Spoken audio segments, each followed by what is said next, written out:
Kabanata 1361. Masayang sinabi rin ni Sheila kay Severin, ang astig nito.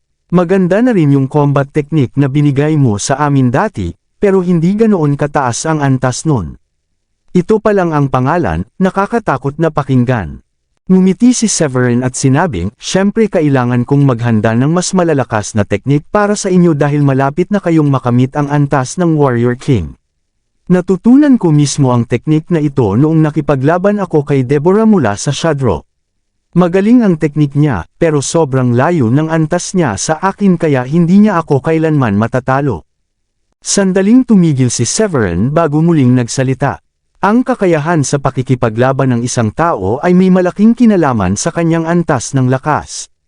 Kapag malaki ang diferensya ng antas, iba rin ang lakas ng bawat teknik. Halimbawa, kayang talunin ng isang Warrior King ang isang Profound Master ng madali. Ano ba ang Shadro? Bakit kanila inatake? Babae ba si Deborah? Bakit gusto kanyang patayin? Tanong ni Sheila at Diane habang nagkatinginan na parang nalilito. Maingat na ipinaliwanag ni Severin ang lahat ng nangyari noong nakaraang araw. Ano? Akala namin simpleng laban lang iyon ng mga malalakas na tao. Hindi ko inakalang mismong hari ang nag-utos na patayin ka. Galit na sabi ni Sheila habang mahigpit na nakatkuyom ang kamao. Sabi ni Diane, swerte nilang ikaw ang nakaharap nila, at marunong kang tumingin sa mas malaking larawan. Kung ibang tao iyon, baka napalitan na ang hari ng Dracodom ngayon. Tumango si Sheila. Nakakatawa si Franco. Niligtas mo na nga siya pero lumapit pa siya kay Princess Nana at nakipagsabuatan laban sa atin. Dapat lang talaga silang parusahan ng kanyang ama. Pagkatapos ng sandaling katahimikan, sabi ni Sheila, kung ako lang ang nandoon, sinampal ko na si Nana. Bahagyang nag-isip si Diane at sabi, nakakatuwang isipin kung ano ang pakiramdam na makasample ng prinsesa. Wala pang nakakagawa nun, di ba? Napangiti si Sheila, sigurado akong ang sarap sa pakiramdam nun. Pero kapag kumalat ang balita, siguradong magugulantang ang buong Dracodom. Sige na, kayo na ang baalang gumawa ng kopya ng teknik na ito at itabi ang tigisan nyo. Mas madali kayong makakapagsanay kapag nakamit nyo na ang susunod na antas, sabi ni Severin habang inaabot ang pergamino kay Diane, na agad namang tumango. Sabi ni Diane, gusto rin ni na Megan at ni Mom na sumama sa auction bukas. Pwede ba yun? Napatawa si Severin at umiling. Alam niyang gusto lang talaga ng dalawa na makisaya at makiusyoso, at siguradong magrereklamo pa ang mga iyon kung hindi papayagan. Ngumiti siya at sinabing, sige, sabay-sabay tayong pumunta. Hindi naman tayo kapos sa bayad sa pasukan. Isama niyo rin sina Wendy at Lily, sigurado akong gusto rin nilang sumama. Ayos. Sama-sama tayong lahat, sagot ni Diane ng masigla. Hindi pa ako nakakapunta sa ganung lugar kaya curious ako kung paano ito ginagawa. Malalaman mo rin bukas, sabi ni Severin habang tumatawa. Pagkatapos magsalita ni Severin, napansin niya sina Megan at Felicia na papalapit kasama sina Wendy at Lily. Base sa itsura nila, sigurado akong pupunta sila rito para yayain tayong mamasyal ulit. Ang dami na nating napuntahang lugar kahapon, at mukhang madadagdagan pa ngayon, sabi ni Severin habang napapangiti ng may halong pagkaubos ng pasensya. Hindi talaga siya mahilig mamasyal, pero kailangan niyang sumama dahil gustong-gusto yun ni na Megan at ng iba pa.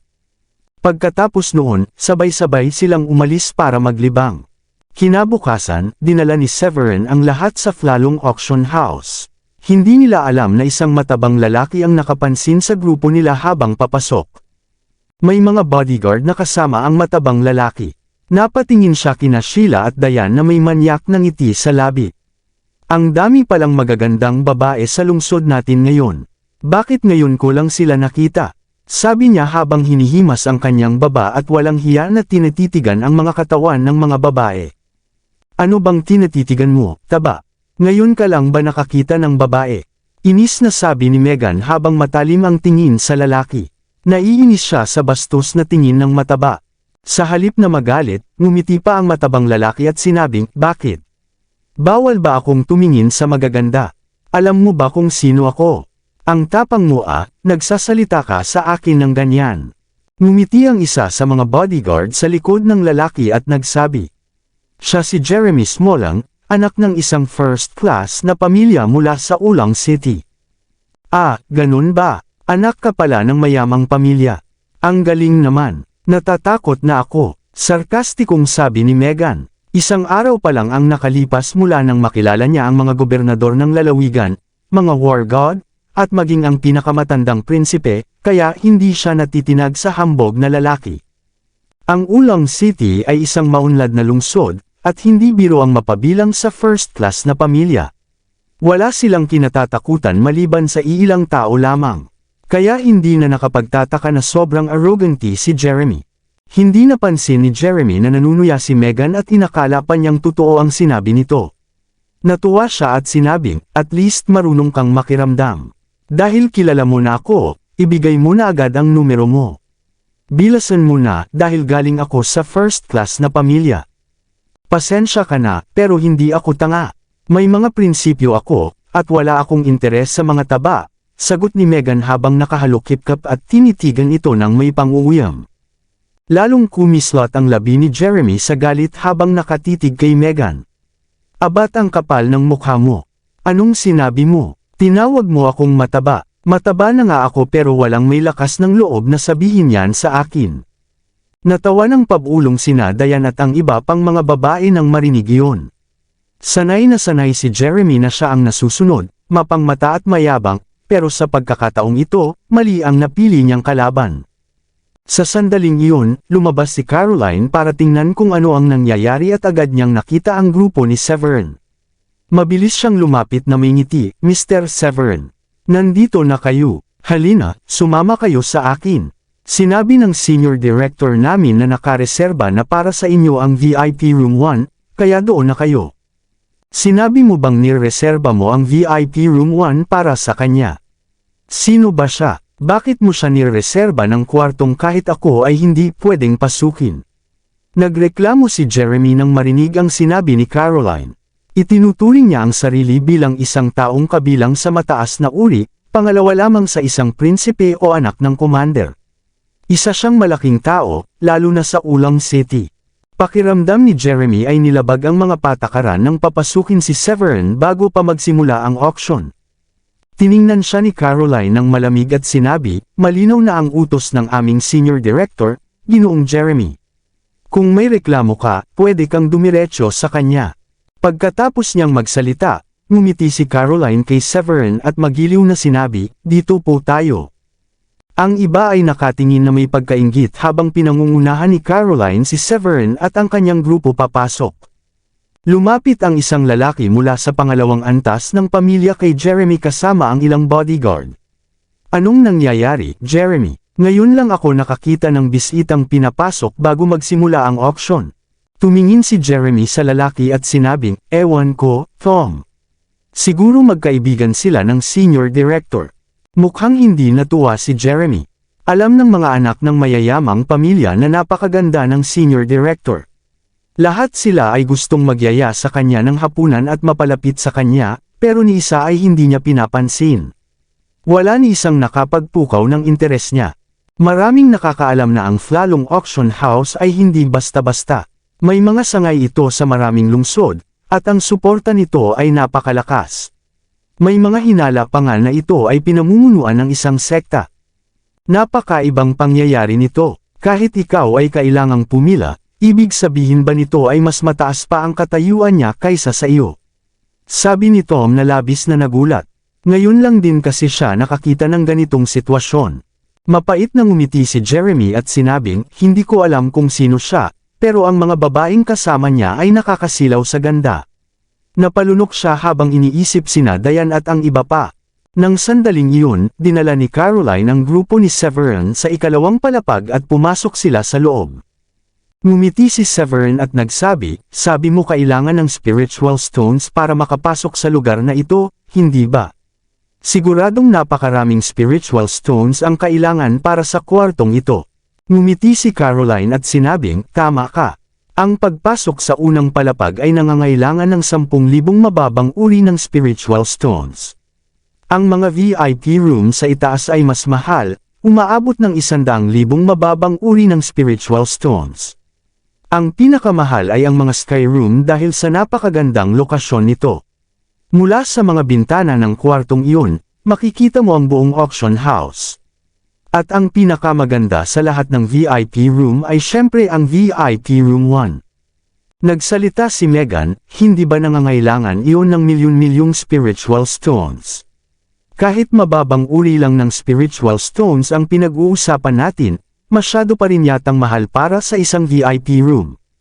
Ngumiti si Caroline at sinabing, oo, pero hindi ibig sabihin ay makakapasok ka rito kahit may pera ka. Kadalasan, hindi namin ina-announce na available ang VIP Room 1 dahil nakalaan ito para sa mga espesyal na panauhin. Kapag bakante ito, ibig sabihin ay wala pang karapat-dapat na bisita. Hindi ba sayang kung pababayaan lang na walang laman? Hindi ba mas maganda kung kikita pa kayo ng mas maraming spiritual stones? Tanong ni Megan na tila naguguluhan. Pakiramdam niya ay hindi magagamit ng buo ang halaga ng silid kung ito ay mananatiling bakante. Bago pa makasagot si Caroline, ngumiti si Diane at nagsabi, ito ang bagay na maipagmamalaki ng kanilang auction house. Isa itong paraan ng pagbebenta na nagpapakita ng tunay na halaga ng VIP Room 1. Mawawala ang halaga ng silid kung kahit sino ay pwedeng pumasok basta may pambayad. Tumingin si Caroline kay Diane na may bahid ng pagkagulat at tumango bilang pagsang-ayon. Tama si binibining Diane. Eksakto ang sinabi niya. Hindi namin pinapapasok ang kahit sino rito kahit magbayad pa sila ng 1,000,000 mababang uri ng spiritual stones. Kahit ang mga sikat na tao, kung papayagan namin silang pumasok, kailangan nilang magbayad ng 10,000,000 mababang uri ng spiritual stones o 100,000 katamtamang uri ng spiritual stones. Pero napakamahal naman yan. Ilang oras lang naman tayong mananatili rito. Marami tayong matitipid kung lilipat tayo sa ibang silid, reklamo ni Diane, dahil pakiramdam niya ay sayang ang ganoong halaga. Ngumiti si Caroline ng banayad. Huwag kayong mag-alala, libre ito. Ang senior director mismo ang nag-utos sa akin na dalhin kayo rito. Wala kayong kailangang bayaran kahit 1 sentimo. Ahem, napakabait naman ang alagad mo. Sabi ni Felicia na may pagmamalaki habang ngumiti kay Severin. Napangiti si Severin ng medyo pilit. Dahil nakahanda na ang lahat, tatanggapin na lang natin ang kabutihang loob niya. Alagad, bahagyang kumunat ang noo ni Caroline. Mukhang wala siyang ideya na naging alagad ni Severin ang senior director. Napaisip pa siya kung mali lang ba ang narinig niya. Ngumiti lang si Severin at hindi nagsalita. Sa ngayon, hindi pa nagbibitiw sa posisyon si Elsa, kaya hindi magandang napasabi si Felicia ng ganoon. Narito na tayo. Ito ang silid. May mga magagaan na merienda at ilan sa mga espesyal naming pagkain at alak. Huwag kayong mahihiyang kumain dahil matatagalan din ang auction, sabi ni Caroline habang naglalakad sila papunta sa VIP Room 1 at masayang nagkukwentuhan. Binuksan niya ang pinto at ipinakilala sila sa ilang tao. Wow! Ang ganda! Tingnan niyo ang mga pagkain. Halos kumislap ang mga mata ni Megan at Sheila sa tuwa nang makita ang mga putahe. Hindi nila inasahan na makakatikim sila ng ganitong karangyan ng libre. Tunay itong kasiyahang kaiinggitan ng mga ordinaryong tao. Hehe, mukhang maswerte tayo ngayon, sabi ni Wendy at Lily habang nagngitian. O sige, aalis na muna ako. Kapag pinapasok na ang ibang bisita, magkakaroon kayo ng magandang tagasilbi sa pinto. Sabihin niyo lang kung may kailangan kayo, paalam ni Caroline habang nakangiti, bago siya umalis at isinara ang pinto. Kabanata 1365. Wow, Severin, ang ganda ng trato sa atin ngayon. Hindi ko pa naranasan ang ganito dati. Lumapit si Megan sa sofa at umupo. Bukod sa sofa, may kama rin sa loob para sa kaginhawaan ng mga bisita. Bukod pa rito, mas malaki ang VIP Room 1 kaysa sa karamihan, at tinatayang nasa halos 100 metro kwadrado ang sukat nito. Ngumiti si Sheila at nagsabi, parang panaginip ito. Hindi ko inakalang mararanasan ko ang ganitong klaseng pagtrato sa isang lungsod na kasing progresibo ng Ulang City. Ni hindi ko nga pinangarap ang ganitong bagay. Tinukso siya ni Megan. Buti na lang talaga at marunong kang pumili ng asawa. Ganoon din ang kapatid ko. Dati tutol ang pamilya namin kasi baka hindi siya maging masaya sa piling ni Severin. Pero sa huli, napagtanto naming mababaw ang pag-iisip namin noon dahil si Bayaw pala ay isang hiyas na natuklasan pa lamang. Ngumiti si Severin at lumapit sa bintana. Sa balkonahe ay may mga kurtinang malinaw na nagbibigay tanaw sa mismong lugar ng auction sa ibaba. Dahan-daang lumipas ang oras, at hindi napigilan ni Megan ang pagbukas ng bote ng pulang alak. Narinig ko raw na marami raw magagandang bagay ang mapaparaffle ngayong auction, sabi ni Megan. Oo, balita ko pati mga bihirang spiritual herbs na ika-4 na antas ay kasama, sagot ni Sheila. Makalipas ang ilang minuto, narinig nila ang ingay mula sa ibaba habang dumarating ang ibang mga tao at nagsisimulang umupo sa kani-kanilang pwesto. Lumapit si Sheila sa balkonahe habang may hawak na alak at tumingin pababa sa karamihan. Sok, ang daming dumating ngayon sa auction. Lumapit din si Megan. Sa tingin ko, kasya rito mga 5 hanggang 6 na raang tao. Naisip ko tuloy kung mapupuno ito. Ngumiti si Severin at nagsabi, sa dami ng tao, mukhang halos puno na talaga. Maya-maya, may pumasok na naman sa VIP room sa tabi nila. Ano bang relasyon mo sa senior director, ha? Paano ka nakareserba ng silid? Tanong ni Jeremy na sinadya pang pumili ng VIP Room 2 para makita niya ang VIP Room 1 mula sa balkonahe. Hindi naman kalayuan ang pagitan ng dalawang silid. Habang tumatagal, lalo lang naiinis si Jeremy kay Severin. Ang babaeng matagal na niyang pinapangarap ay si Elsa, at nagseselos siya dahil napakalapit ng dalawa. Ngumiti lang si Severin at nagsabi, ang relasyon namin ay hindi basta-basta, pero hindi ko kailangang ipaliwanag iyon sa'yo. Bahagyang nanginig ang labi ni Jeremy. Tulad ng inakala niya, espesyal nga ang ugnayan ni Severin at Elsa, kaya pala napakabait ni Elsa sa kanya. Sa tingin ko, toyboy siya ni Elsa. Base sa paraan ng pagtawag niya sa pangalan ng babae, halatang may relasyon na sila, bulong ng isang bodyguard sa tainga ni Jeremy. Hindi ako tanga, sigaw ni Jeremy na galit habang nakatingin ng masama sa bodyguard. Agad naman itong yumuko at hindi na nagsalita pa. Sa mga sandaling iyon, may isang dalagang lumabas mula sa VIP Room 3. Nakasuot siya ng lilang bestida at naginat ng katawan. May payat ngunit kurbadong hubog siya, maitim at makintab ang buhok, at mukhang nasa 20 taong gulang pa lamang. Habang nag-iinat siya, lalong lumitaw ang kanyang alindog kaya't napasinghap si Jeremy nang makita ito. Tumingin siya sa mga bodyguard at pabulong na nagtanong, nakita niyo na ba siya dati? Bakit ngayon ko lang siya nakita? Ang mga taong nakakapasok sa mga VIP room dito ay mayaman o makapangyarihan, pero parang hindi ko siya kilala. Umiling lang ang mga bodyguard pagkatapos siyang silipin. Pagkatapos maginat ng dalaga, lumingon ito sa direksyon ni Jeremy at napansin na nakatitig ito sa kanyang dibdib. Biglang sumimangot ang babae at nagsalita, bastos. Ano bang tinitingnan mo? Ngayon ka lang ba nakakita ng magandang babae? Pinagmasdan ni Jeremy ang babae at napagpasyahang hindi ito basta-bastang tao. Kaya ngumisi siya at nagsabi, maganda kasi ang hubog mo para sa edad mo, kaya napatingin lang ako. Wala namang masama kung titigan kita, hindi ka naman mabubuntis sa titig. Nagtawanan ang mga bodyguard sa sinabi ni Jeremy. Buwizat ka, kukutkutin ko ang mga mata mo kapag hindi ka tumigil. Banta ng babae habang matalim ang tingin kay Jeremy. Hindi man lang natakot si Jeremy at ngumisi pa. Kukutkutin mo ang mga mata ko. Mukhang taga-ibang lungsod ka. Alam mo ba kung sino ako? Hindi ka magsasalita ng ganyan kung kilala mo ako. Hindi rin natakot ang dalagang nakasuot ng lilang bestida. Wala akong pakialam kung sino ka. Hindi ko palalampasan ang bastos mong asal. Kung gusto mong manggulo, maghanda ka dahil wala nang makakatulong sa'yo, kahit pa ang Diyos. Sa sandaling iyon, lumabas mula sa silid ang isang matandang lalaki na may uban at manipis na balbas. Nakapamewang ito habang nagsabi, nakalimutan mo na ba ang bilin ng pinuno natin?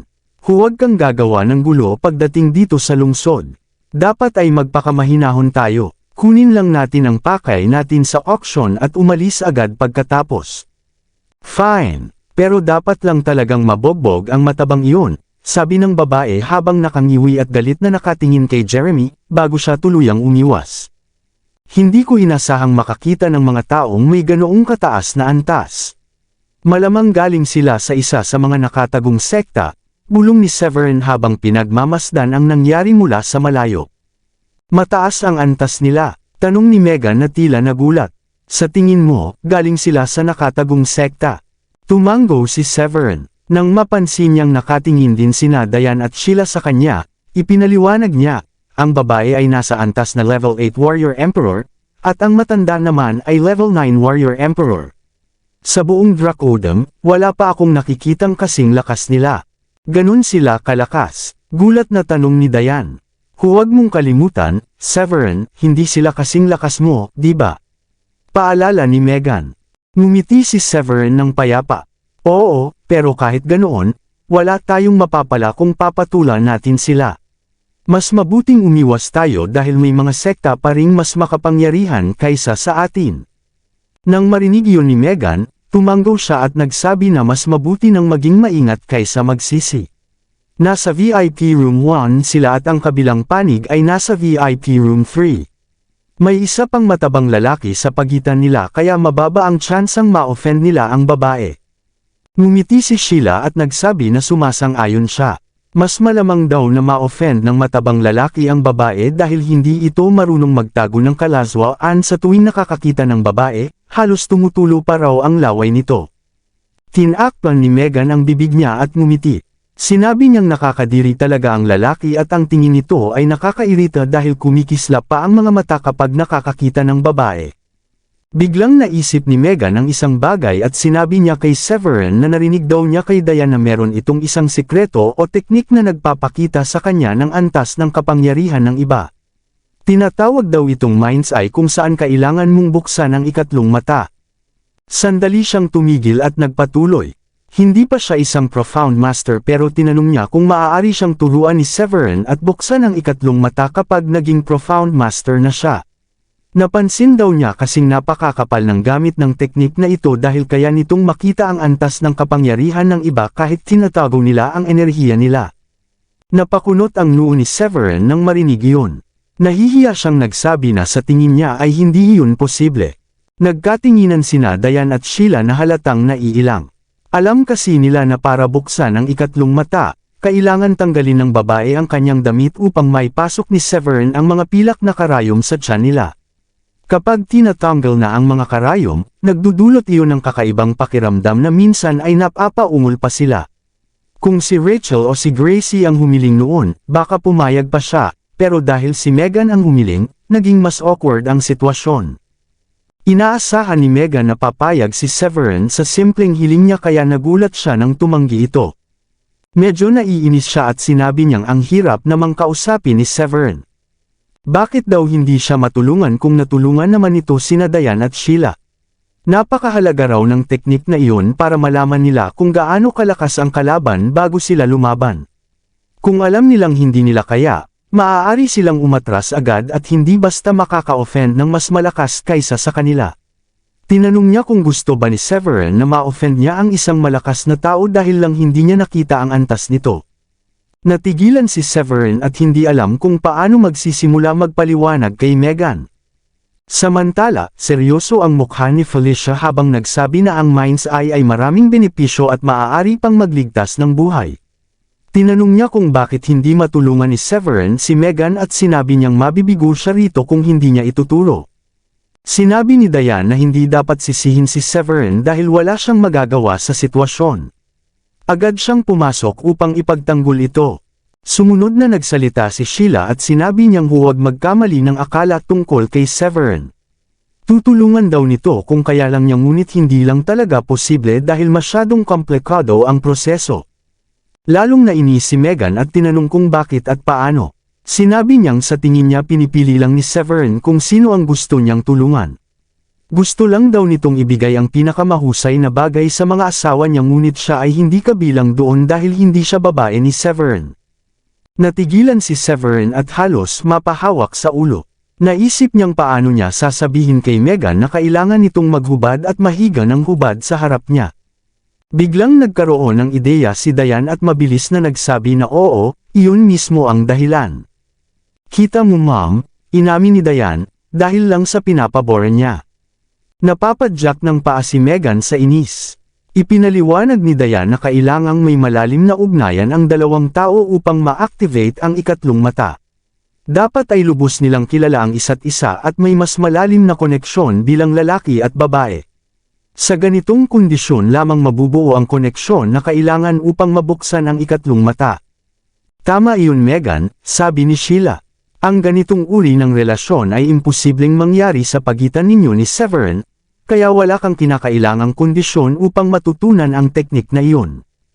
Kaya ganoon lang ba, sabi ni Megan na may mapait na ngiti. Ibig bang sabihin nito ay hindi ko na kailanman matututunan ang mind's eye sa buong buhay ko? Napabuntong hininga si Felicia ngunit bigla siyang nakaisip ng paraan at tinanong si Severin kung maaari nitong turuan si Dayan ng paraan at ipa-activate kay Dayan ang ikatlong mata ni Megan. Pwede raw sigurong gumana iyon. Hindi alam ni Severin kung paano sasagutin dahil gawa-gawa lang ni Dayan at Sheila ang paliwanag na iyon. Nakita ni Dayan na nahihirapan si Severin kaya agad siyang nagsabi kay Felicia na tutulungan sana ni Severin si Megan kung ganoon lang kadali. Ngunit ito ay isang bagay na gumagana lamang kung may pisikal na ugnayan ang lalaki at babae. Muling napabuntong hininga si Felicia. Mukhang wala na talagang magagawa. Ngumiti si Sheila at mabilis na binago ang usapan. Nagsisimula na ang auction. Tingnan natin kung may mga bagay na interesante. Tumahimik ang lahat ng isang babaeng nasa gitnang edad ang lumipad mula sa kabilang panig at lumapag sa entablado. Ngumiti si Severin at nagsabi na ang namumuno sa auction ngayong araw ay si Miss Caroline. Pag-akyat ni Caroline sa entablado, ngumiti siya at bumati sa mga bisita.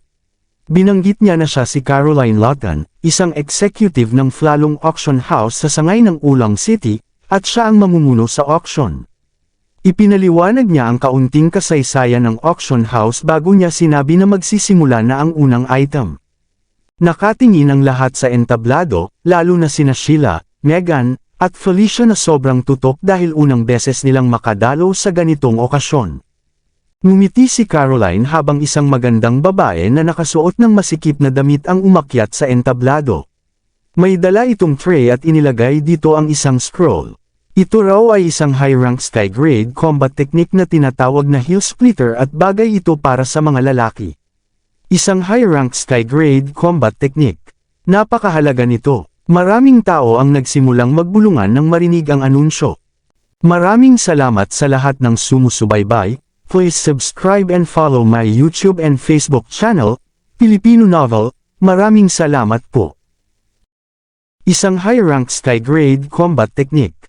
Malamang tanging ang Flalong Auction House lang ang may kakayahang mag-alok ng ganitong kayamanang pambihira, sabi ng isang matandang lalaki na namangha. Isa na siyang level 1 Warrior King, ngunit ang pinakamalakas na combat technique na taglay niya ay isang low-rank sky-grade technique lamang.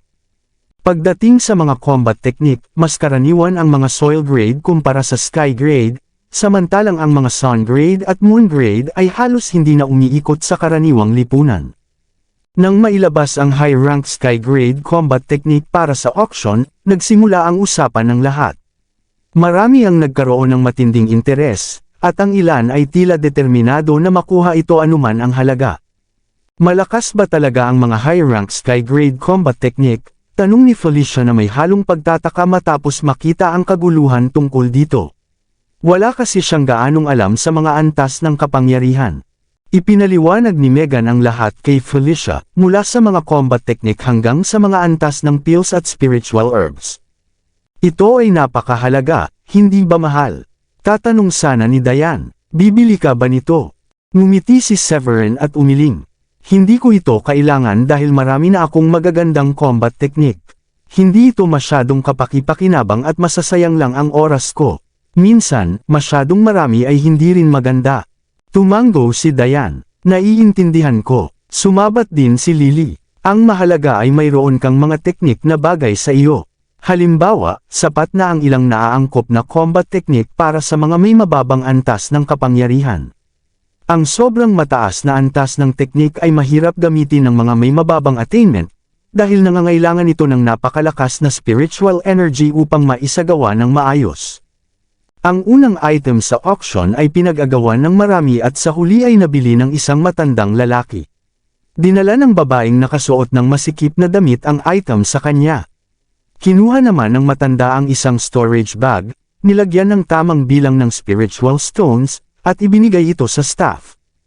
Nang mailabas ang pangalawang item, napansin ni Severin na umalis ng palihim ang matandang lalaki matapos makuha ang kanyang binili. Nasaan na kaya ang matandang iyon? Tanong ni Sheila nang mapansin na wala na ito. Ngumiti si Severin at ipinaliwanag.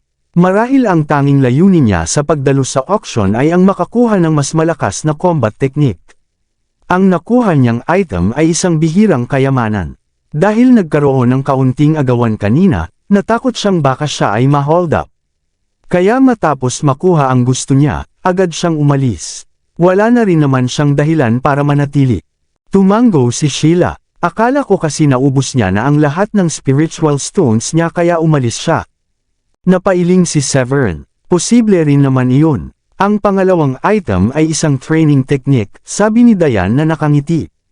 Alam kong hindi mo rin ito bibilhin. Ang mga spiritual herbs lang naman talaga ang interes mo. Tumango si Severin. Oo, pero hindi lahat. Magfo-focus ako sa mga spiritual herbs, pero dapat ay bagay ang mga ito para sa alchemy. Hindi ko bibilhin ang mga hindi magagamit bilang pangunahing sangkap sa paggawa ng pills. Kabanata 1370. Tingnan ninyo, may tao sa VIP Room 1. Sino kaya sila? Hindi ko pa sila nakikita dati, at parang mga bigatin sila. Siyempre naman. Si Jeremy nga ay isa na sa mga pinaka-makapangyarihang tao sa Ulang City. Ang pamilya niya, ang mga Smolang, ay kabilang sa pinakamataas na antas ng mga first-tier families, pero nakapasok lang siya sa VIP Room 2. Ibig sabihin, ang mga nasa VIP Room 1 ay mas mataas pa sa kanya. Habang abala ang iba sa pagbibid, may mga nanunood lang para sa kasiyahan at nagkukwentuhan. Nang marinig ni Jeremy ang mga komento mula sa VIP Room 2, napangiwi siya at labis na nainis. Nakakainis. Ninakaw ng county governor na yun ang atensyon ko. Nakakagalit. Galit na galit si Jeremy habang nakangiwi. Sana lang huwag akong mabigyan ng pagkakataong mapahiya siya. Ang bodyguard niya ay nagpaalala, Boss, maganda ang training technique na ito. Middle rank sky grade technique din. Gusto mo bang magbid? Tiningnan siya ni Jeremy ng masama. Tanga ka ba? Ang ginagamit ko na ay high-rank sky-grade techniques. Bakit ako magbibid sa mas mababang antas? Napangiti na lang ng pilit ang bodyguard at hindi na nagsalita pa. Ang ikalawang item ay napakahalaga rin, at inabot ng halos 10 minuto bago na ibenta. Ang nanalo ay isang middle-aged man. Tiningnan ni Caroline si Severin at nagtataka kung bakit hindi pa ito kumikilos. Nang maalala niyang isa itong alchemist, napagtanto niyang siguradong hinihintay ni Severin ang mga spiritual herbs. Nais din niyang malaman kung gaano karaming spiritual stones ang ipinapalit ni Severin sa senior director, dahil sa patakaran, sa senior director lang maaaring magpalit kung lumalagpas sa limit ng junior director. Ang ikatlong item ay isang third-grade spiritual herb na kilala bilang Skydon Orchid Heart. Medyo bihira ito. Bahagyang kumislap ang mga mata ni Severin. Panahon na para magbid. Ang panimulang presyo ng Skydon Orchid Heart ay 5 milyon na high-grade spiritual stones. Paalala, ito ay high-grade spiritual stones. Tuloy-tuloy na pagtaas ng bid ay kailangang hindi bababa sa 10,000 high-grade na spiritual stones. Matapos ipaliwanag ni Caroline ang mga patakaran, nagsimula na siya. Sino ang unang magbibid para sa third-grade low-grade Skydon Orchid Heart? Ako, 5,050,000. Sigaw ng isang matandang lalaki. Pwede ko bang itaas ang bid mo? Tanong ni Megan kay Severin habang umiinom ng red wine. Ngumiti si Severin. Bakit mo gustong magbid gayong hindi naman ikaw ang magbabayad? Alam ko naman yun. Gusto ko lang subukan kung paano magbid. Sagot ni Megan na may ngiti.